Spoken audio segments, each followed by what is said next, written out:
Well, how's it going, young adults? I hope you are doing well tonight. And this is Pastor Taylor, and I know you're probably sad, or you're disappointed, or you're frustrated, or you have all sorts of emotions because we're not able to meet tonight. And I want you to know that I feel that way too, and that it is, sad, and that I do miss you a lot. And I wish we could be meeting together, but we need to honor our governor, and we need to honor the mandates that have been put out. And so, but at least we get to connect here on this video. At least we get to grow together, and I'm going to give you a little bit of content that you can just chew on throughout the week, and also just so that you are aware to be on the lookout for information of how we're going to be running this ministry moving forward. And so our team's working hard to figure out exactly what we can do to stay connected as a ministry and keep growing, because I know God's been doing amazing things in this ministry, and we're believing that He's going to do amazing things through this new season too.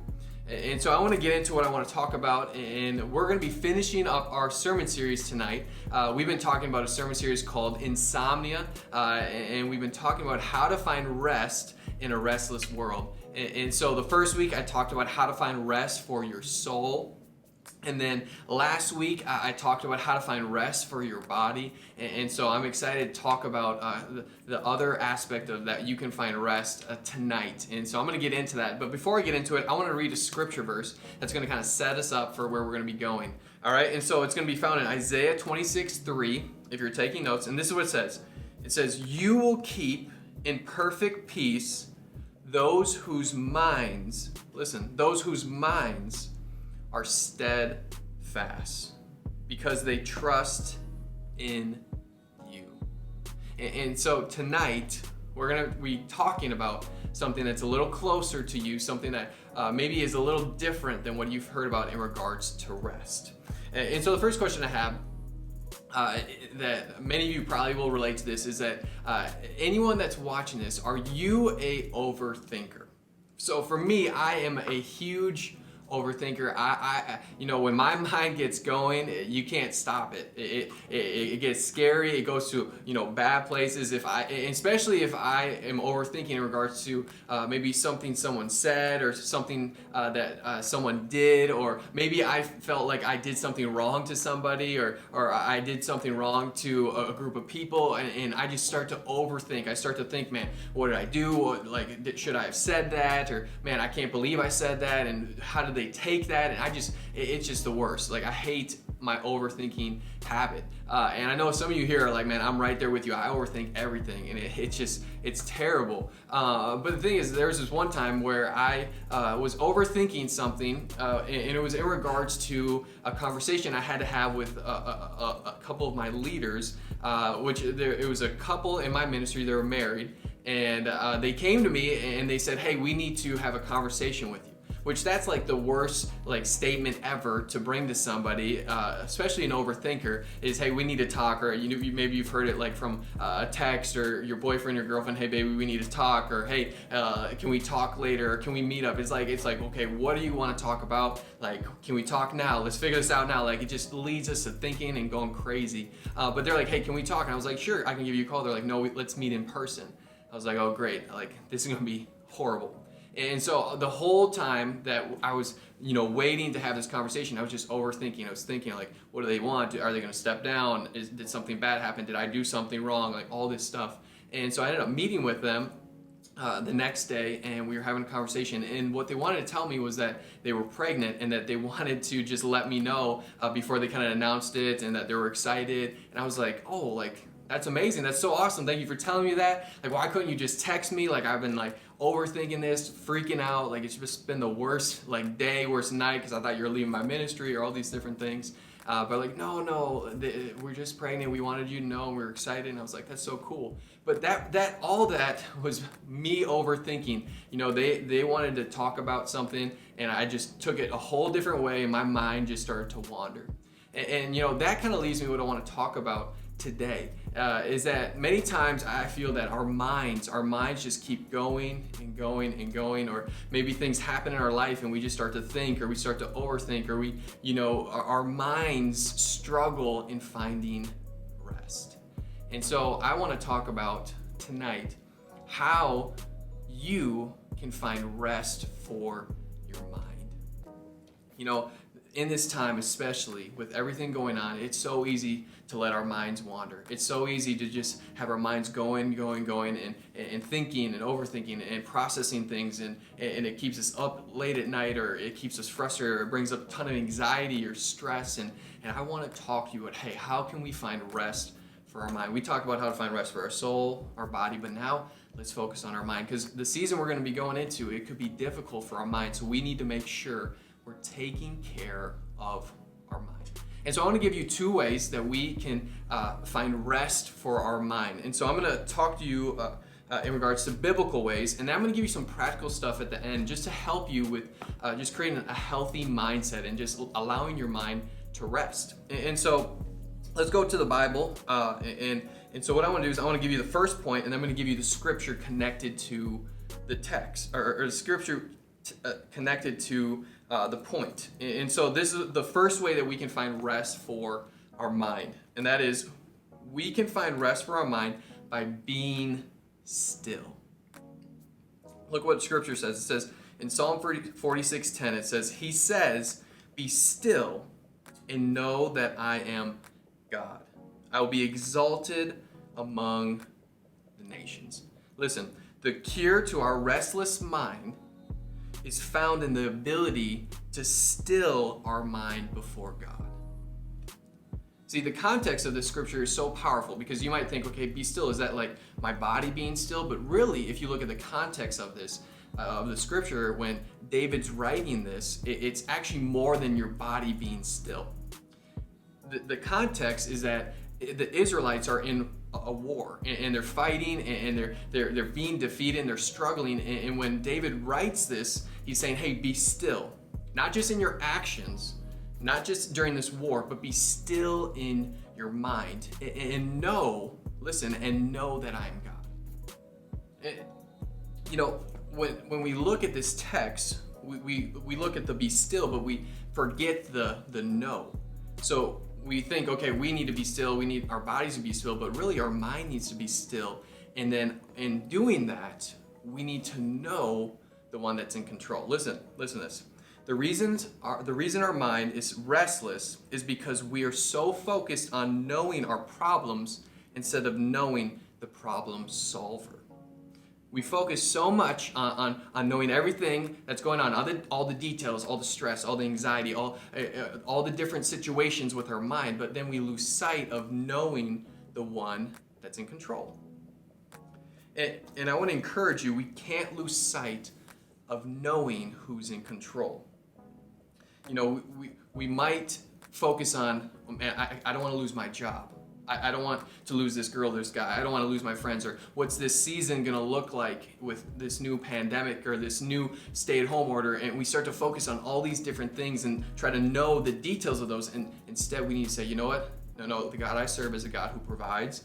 He's a God that helps me. He's a God that comforts me. He's a God that loves me. We need to start knowing Him. Another perspective of being still, I want you to understand, is you need to be present. So when you're being still, it means is that you're being present. See, being still allows our mind to focus on what is in front of us. See, our minds become restless when we start to think of things that are out of our control or are things that are in the future.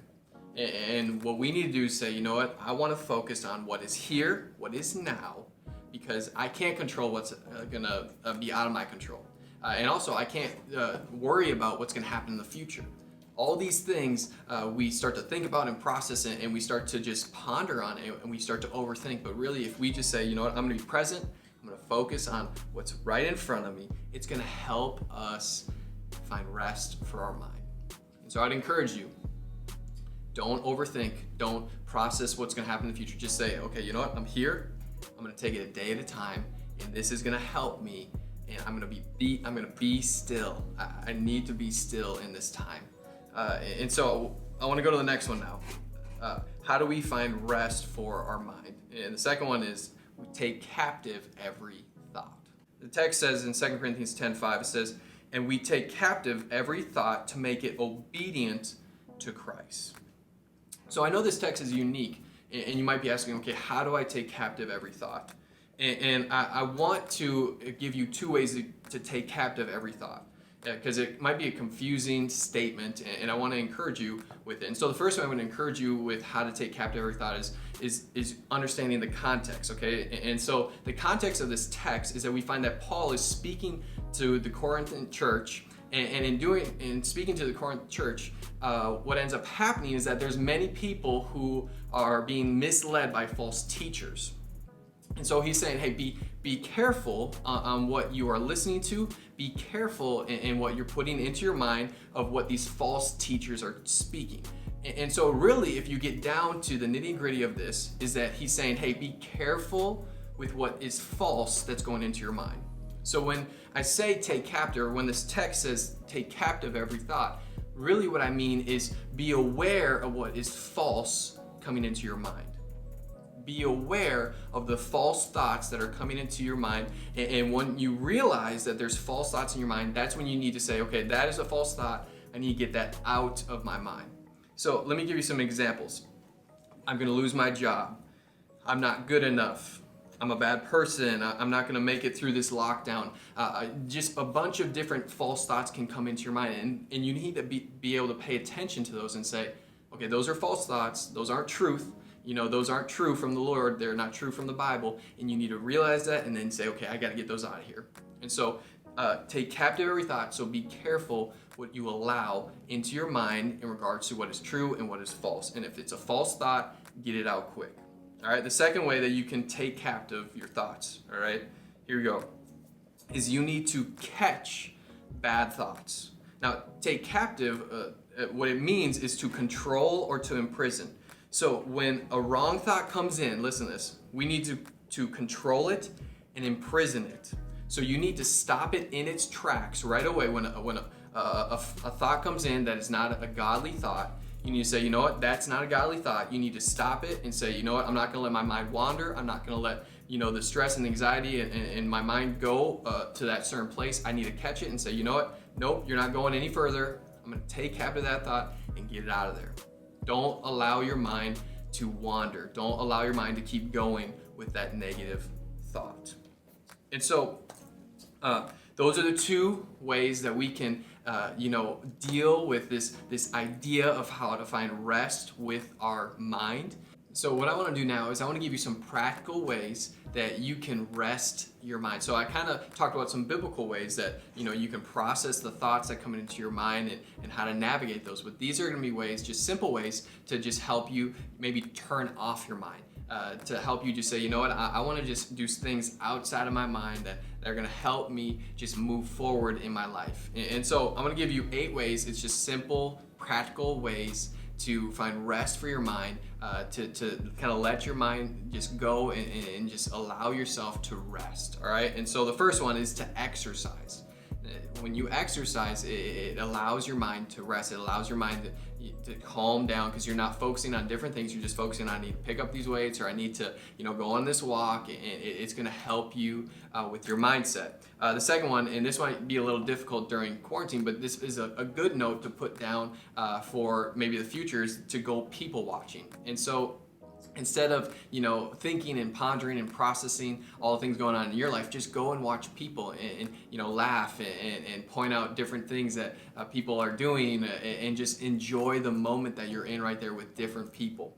The third one is to walk in nature. And so put the phone down, turn the TV off, get outside the house and just go on a walk. And it helps you clear your mind, and it helps you just stay in a place where you're not just thinking about what's going on with your phone or what's going on with work or your homework. And so just relax in that moment of nature with the Lord. The fourth one is to listen to worship music. And so music is a great way for your mind to just focus on what you're listening to. Instead of listening to your thoughts, you can just listen to music, or you can be encouraged by a worship song. And so make sure you take some time to listen to music when you feel like you're being overwhelmed with thoughts. The fifth one is to write your thoughts down. So if you are overthinking, or if things are coming at you and you're struggling, or you're getting stressed or full of anxiety, just take a notepad and just start writing down your notes, writing down your thoughts, and just put them and say, you know, once a thought comes here, I'm going to just write it down and get it out of there. The next one is simply just to take a nap. And so you might be thinking or processing something, or you feel stressed about something. So just lay down and take a simple nap. And it just helps you shut your mind down. The seventh one is do some breathing exercises. And I know this might be a little weird, or you're like, man, I don't want to do that. That's like what, like the weird like psychologist like tells them to do, like, hey, do a breathing exercise. No, it's not as weird as it sounds, because breathing exercises, our brain needs oxygen, and so if you do simple breathing exercises, it just calms your mind. It releases endorphins so that you are not feeling so stressed and so overwhelmed. And the eighth one is to find a fun habit. So find a fun habit. You know, instead of being so overwhelmed and stressed on your work or your homework or what's happening in your personal life, just do something that can take your mind off it. Find a fun habit that you can enjoy and that you can just laugh and really just focus on that instead of focusing on what your mind is focusing on.